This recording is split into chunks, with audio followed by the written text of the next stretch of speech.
Hello student, welcome to AFC classes. मैं पूजा शर्मा आप सभी का एक बार फिर से एनटीटी क्लास में स्वागत करती हूँ। जैसा कि आप सभी को पता है कि हमारे सिलेबस में पहले 4 चैप्टर हम लोग कवर कर चुके हैं। आज हम उसी से आगे कंटिन्यू करेंगे। तो हमारा चैप्टर नंबर 5 जो कि आप लोगों को मिलेगा प्रिंसिपल ऑफ एजुकेशन, यानी कि शिक्षा के सिद्धांत। आज हम इसी को पढ़ने जा रहे हैं। पेज नंबर मिलेगा 94। फर्स्ट क्वेश्चन आप लोगों की स्क्रीन पर है। अनुशासन का अर्थ एवं महत्व स्पष्ट करें। Clarify the meaning and importance of discipline. ठीक है, आंसर देखते हैं इसका। अनुशासन का अंग्रेजी पर्याय यानी कि डिसिप्लिन, और डिसिप्लिन शब्द की उत्पत्ति डिसल्पल शब्द से हुई है, जिसका अर्थ है छात्र, शिष्य, शिक्षक का अनुगामी, आज्ञा पालन करना। ठीक है, तो इसको हम थोड़ा सा डीप समझते हैं। अनुशासन शब्द का प्रयोग नियमों का, कर्तव्यों का, मर्यादाओं का पालन करने के लिए किया जाता है। जब व्यक्ति अपने आवेगों पर नियंत्रण रखकर सामाजिक नियमों या मर्यादाओं का अनुसरण करता है, तो उसी को हम क्या बोलते हैं? अनुशासन, यानी कि डिसिप्लिन। अब देखो, जब हमें अनुशासन के बारे में बताया जाता है तो हमें व्यक्तित्व में परिपक्वता और विचारों में गहराई लानी पड़ती है, और सामाजिक संगठन की नींव और दृढ़ करनी पड़ेगी। अनुशासन आचरण की दृष्टि से व्यक्ति को सफल एवं सबल बनाता है। ठीक है, तो आप समझ पा रहे हैं कि अनुशासन का हमारी जिंदगी में, हमारी शिक्षा में क्या महत्व है। ठीक है, तो इसमें देखो आपको अलग अलग तरह के प्रकार मिलेंगे, फॉर्म ऑफ डिसिप्लिन। देखते हैं, हमारी शिक्षा के तहत जो अनुशासन है वो 5 रूप के होते हैं, जैसे कि प्राकृतिक अनुशासन, आधिकारिक अनुशासन, सामाजिक अनुशासन, या फिर आप इसमें पढ़ेंगे व्यक्तित्व अनुशासन, या फिर व्यावसायिक अनुशासन। अब देखो होता क्या है, पहला मैंने आपको बताया प्राकृतिक अनुशासन। अब इसी को पढ़ने जा रहे हैं। प्राकृतिक अनुशासन के समर्थक रूसो और स्पेंसर के मत अनुसार बालक को प्रकृति के ऊपर छोड़ देना चाहिए। उसे स्वयं स्वाभाविक अनुशासन का विकास करना चाहिए। प्रकृति के अनुसार कार्य करने पर उसे सफलता प्राप्त होगी तथा विपरीत दिशा में कार्य करने पर असफलता मिलेगी। यानी कि जो अनुशासन वो प्राकृतिक रूप से सीख पाएगा, उसमें व्यक्ति को सफलता मिलने के चांसेस ज़्यादा रहते हैं। तो इस तरह के अनुशासन जो हम ग्रहण करते हैं, उसी को क्या बोला जाता है? प्राकृतिक अनुशासन। उसके बाद आता है आधिकारिक अनुशासन। इस अनुशासन से आशय बड़ों के अधिकार में रहना है। बालक परिवार में माता पिता आदि की आज्ञा का पालन करता है तथा विद्यालय में शिक्षक व प्रधानाचार्य इन सभी की आज्ञा का भी पालन उसे करना पड़ता है। इस प्रकार उसे परिवार और विद्यालय की आज्ञा का पालन करने की आदत पड़ जाती है। तो इस तरह से जो अनुशासन हमने ग्रहण किया, उसे क्या बोला जाता है? आधिकारिक अनुशासन। उसके बाद आता है सामाजिक अनुशासन। जब हम समाज में गए, वहाँ की हमने क्रियाएं देखी, उन क्रियाओं को देखकर जो अनुशासन हमने ग्रहण किया, उसी को क्या बोला जाता है? सामाजिक अनुशासन। उसके बाद आप पढ़ोगे व्यक्तिगत अनुशासन। ये अनुशासन हम आत्मानुशासन या आत्म नियंत्रण भी इसको कहा जा सकता है। जब व्यक्ति का पूर्ण मानसिक विकास हो चुका है और उसे अच्छे और बुरे में अंतर समझ आने लगता है, तब वह अनुशासन प्रारंभ होता है। यानी कि आपके अपने जो चिंतन से आपने अनुशासन सीखा, उसी को क्या बोलते हैं? व्यक्तिक अनुशासन। उसके बाद आता है व्यावसायिक अनुशासन। व्यावसायिक अनुशासन इस तरह का अनुशासन है जिसमें अपने व्यवसाय में ईमानदार, निपुण, सूझबूझ वाला या समय के पाबंद व्यक्ति इस कैटेगरी में आते हैं। एक प्रकार से व्यवसाय जीवन का दूसरा नाम है।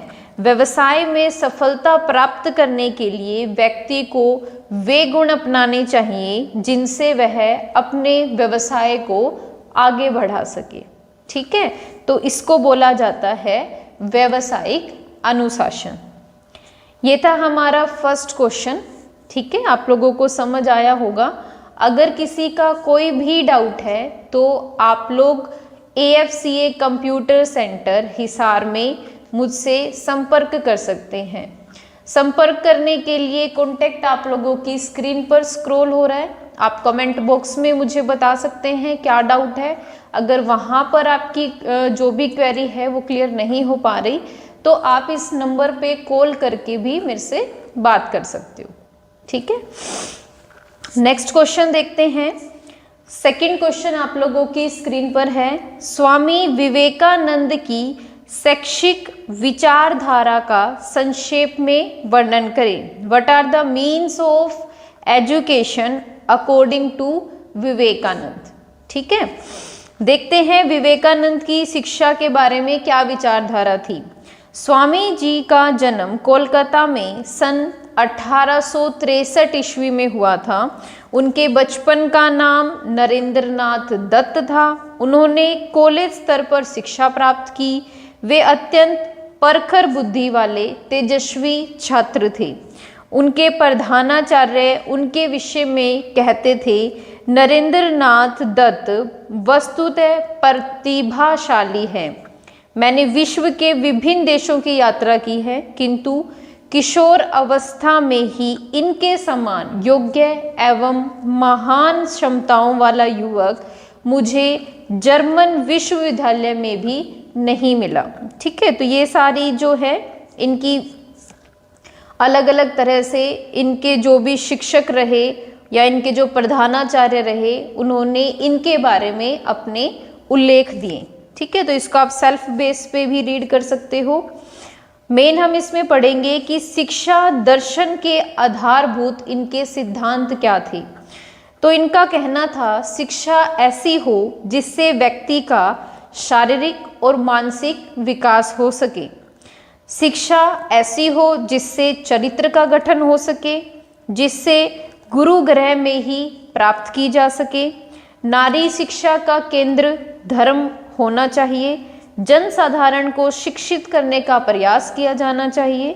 राष्ट्रीय एवं मानवीय शिक्षा परिवार में प्रारंभ होनी चाहिए। ठीक है, तो इस तरह के कुछ सिद्धांत थे जो हमें स्वामी विवेकानंद ने दिए।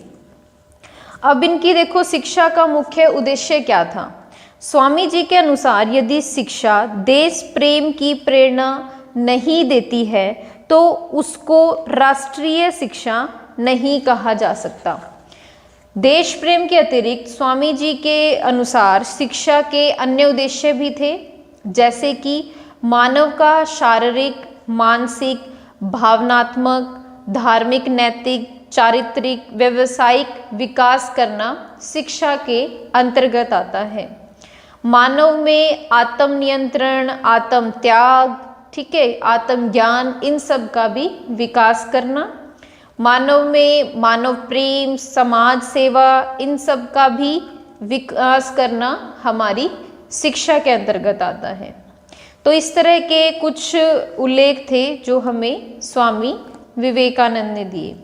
इनकी शिक्षण विधि भी थी, जैसे कि अगर हम वित्त वृत्तियों के विरोध के लिए योग विधि का प्रयोग करें तो उचित रहेगा। शिक्षण के गुणों और आदर्शों के अनुकूरण हेतु अनुकरण विधि का प्रयोग किया जाना चाहिए। मन को एकाग्र करने हेतु केंद्रीयकरण एवं तर्क विधि का हमें त्याग करना चाहिए। छात्रों को सुझाव करने हेतु व्यक्तिगत निर्देशन एवं परामर्श विधि का प्रयोग किया जाना चाहिए। ठीक है, तो इस तरह से इनका मानना था कि शिक्षण विधि अपनाकर हम अपनी शिक्षा का विकास कर सकते हैं। अनुशासन के बारे में देखते हैं कि स्वामी का क्या कहना था। स्वामी विवेकानंद के अनुसार अनुशासन का अर्थ है अपने व्यवहार में आत्मा द्वारा निवास होना। अनुशासन के संबंध में उनके विचार प्रकृतिवाद से मिलते जुलते हैं। उनका कहना था कि बालक को अनुशासन सीखना चाहिए, उन्हें किसी प्रकार का शारीरिक दंड नहीं देना चाहिए और उन पर अनुचित दबाव भी नहीं डालना चाहिए, बल्कि कुछ भी सीखने के लिए उन्हें स्वतंत्रता देनी चाहिए। ठीक है, ये उनके कुछ अनुशासन उल्लेख थे। स्त्री शिक्षा के बारे में भी उन्होंने अपनी बातें रखी, जैसे कि स्वामी जी स्त्रियों की दीनहीन दशा से अत्यंत शुबद्ध थे। वे चाहते थे कि उन्हें समाज में श्रेष्ठ एवं परम आदरणीय स्थान प्राप्त हो। वे स्त्रियों की शिक्षा के पक्षपाती थे तथा देश के विकास के लिए उन्हें उत्थान पर बल देते थे। ठीक है, तो वो यही चाहते थे कि जो स्त्रियां हैं वो शिक्षित हों और जो भी समाज के सुधार कार्य हैं उनमें बढ़ चढ़कर भाग लें। ठीक है स्टूडेंट, समझ आया आप सभी को। नेक्स्ट क्वेश्चन की तरफ जाएंगे। क्वेश्चन नंबर 3 आप लोगों की स्क्रीन पर है। शिक्षा के साधनों से क्या अभिप्राय है, इनके विभिन्न प्रकारों का वर्णन करो। तो देखो क्या होता है, सर गॉडक्रे थॉमसन के अकॉर्डिंग व्यापक अर्थ में संपूर्ण वातावरण में कुछ तत्व अधिक महत्वपूर्ण हैं जो शिक्षा से विशेष रूप से संबंधित हैं, जैसे परिवार, स्कूल, धर्म, प्रेस, व्यवसाय, सार्वजनिक जीवन, मनोरंजन तथा प्रिय कार्य, इन सभी के अंदर स्पष्ट है। शिक्षा केवल विद्यालयों में ही नहीं मिलती, अपितु यह व्यवसाय, सार्वजनिक जीवन, मनोरंजन और प्रिय कार्य आदि से भी मिलती है। ठीक है, तो ये सब कुछ डेफिनेशंस हैं जो हम पढ़ सकते हैं। अलग अलग वैज्ञानिकों ने अपनी अपनी अलग परिभाषाएं दी हैं, तो जो भी आप बहुत इजीली कैच कर पाओ आप सिर्फ वही याद रखो। ठीक है, आगे हमें बताया गया है कि शिक्षा के साधन क्या क्या हो सकते हैं, तो हमें इन्हें अलग अलग वर्गीकरण में बांटा है, जिसमें पहला वर्गीकरण जिसमें हमने शिक्षा के साधनों को 2 भागों में बांटा है। सबसे पहले हम इसमें पढ़ेंगे साविधिक एवं औपचारिक, दूसरा हम इसमें पढ़ेंगे आविधिक एवं अनौपचारिक। दूसरा वर्गीकरण आता है जिसके अंदर निष्क्रिय एवं सक्रिय साधन आते हैं। सक्रिय के अंतर्गत हम धर्म, विद्यालय, संस्थाएं, समाज, राज्य, क्लब आदि पढ़ेंगे, जबकि निष्क्रिय साधनों में टेलीविज़न, प्रेस, रेडियो, इन सब के बारे में पढ़ेंगे। तीसरा वर्गीकरण आता है जिसमें हम अलग अलग 4 साधन पढ़ेंगे शिक्षा के, जैसे कि साविधिक यानी कि फॉर्मल, जिसमें विद्यालय, धार्मिक संस्थान ये सब आएंगे। दूसरा आता है अविधिक यानी कि इनफॉर्मल, जैसे कि परिवार, समाज, राज्य, ये सभी। तीसरा हम पढ़ेंगे व्यवसायिक साधन, जैसे कि प्रेस, टेलीविज़न, ठीक है, जो भी चलचित्र, पत्र पत्रिकाएं, ये सभी साधन हैं। उसके बाद हम पढ़ेंगे अव्यवसायिक साधन, यानी कि खेल कूद, नाट्य संघ, समाज कल्याण, ये सभी अव्यवसायिक साधन के अंतर्गत आते हैं। तो सभी वर्गीकरण को कुल 2 वर्गों में रखा गया, यानी कि साविधिक और आविधिक। ठीक है, अब हमने जैसे ऊपर पढ़ा कि शिक्षा का पहला वर्गीकरण दो भागों में बांटा था।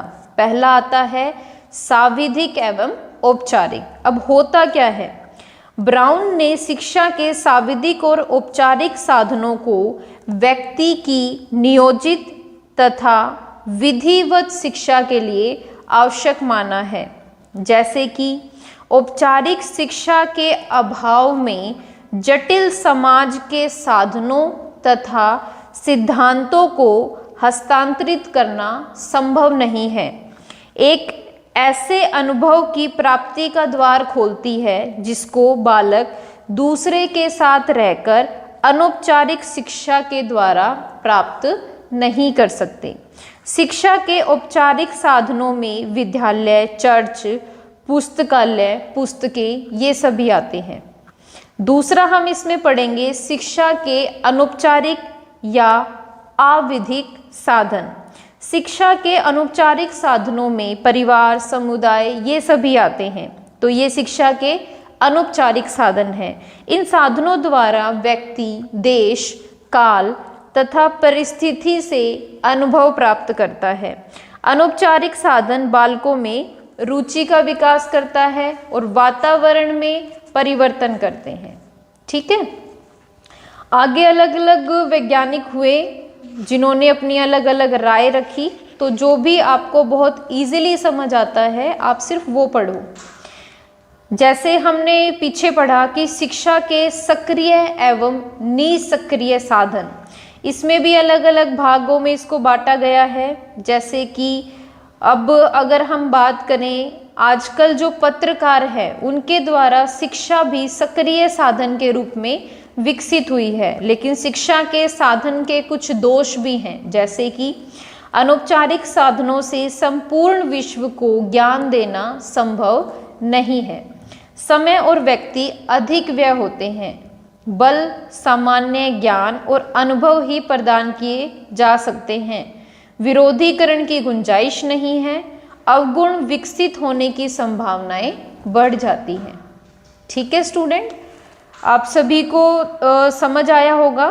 तो ये था हमारा थर्ड क्वेश्चन। देखो इसके बाद हम फोर्थ क्वेश्चन पढ़ते हैं। फोर्थ क्वेश्चन आप लोगों की स्क्रीन पर है। धर्म और शिक्षा में क्या संबंध है? यह एक दूसरे को किस प्रकार से या किस रूप में प्रभावित करती है?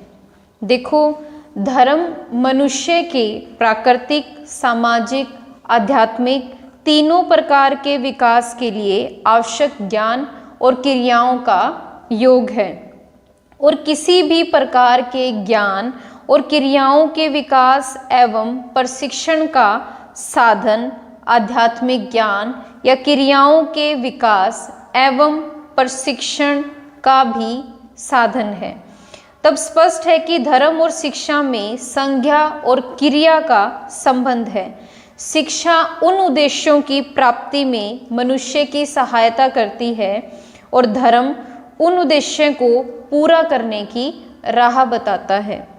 तो देखो, हम इन दोनों के आपस में किस प्रकार से या किस रूप से एक दूसरे को प्रभावित करती है वो पढ़ेंगे। सबसे पहले आता है धर्म का शिक्षा पर प्रभाव। आज किसी भी समाज की शिक्षा उसके धर्म संदेश, उसके स्वरूप, अर्थव्यवस्था, तथ्यों और वैज्ञानिक आविष्कारों का निर्भर करती है। ये किसी समाज की शिक्षा के मूल आधार हैं। आज संसार के प्राय सभी देशों में शिक्षा की व्यवस्था करना राज्य का उत्तरदायित्व है। इसलिए उस पर सर्वाधिक पकड़ राज्य की है, परंतु राज्य भी न ही जनता की धार्मिक भावनाओं को ठेस पहुंचा सकता है। ठीक है। सेकंड आता है धर्म और शिक्षा के उद्देश्य। लोकतांत्रिक देशों में यदि लोकतांत्रिक सिद्धांतों की शिक्षा पर बल उठता है तो साम्यवादी देशों में साम्यवादी सिद्धांतों को शिक्षा पर बल रहता है।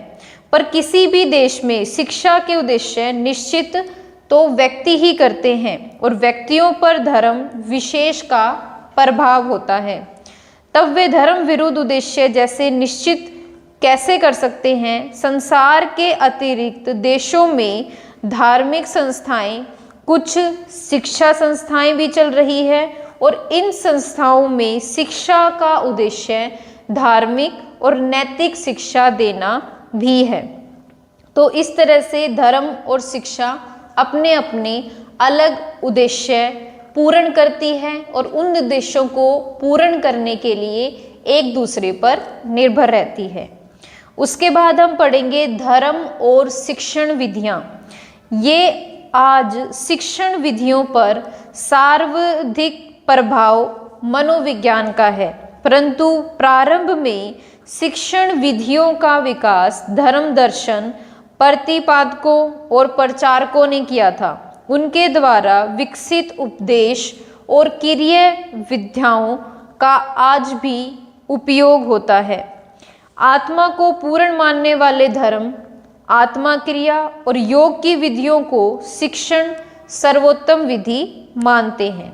ठीक है, उसके बाद हम पढ़ेंगे धर्म तथा शिक्षण। संसार के सभी धर्मों में गुरु का बड़ा महत्व है। सामान्य जन अपने धर्म गुरु को सर्वाधिक मानते हैं और उन्हें श्रद्धा नमन करते हैं।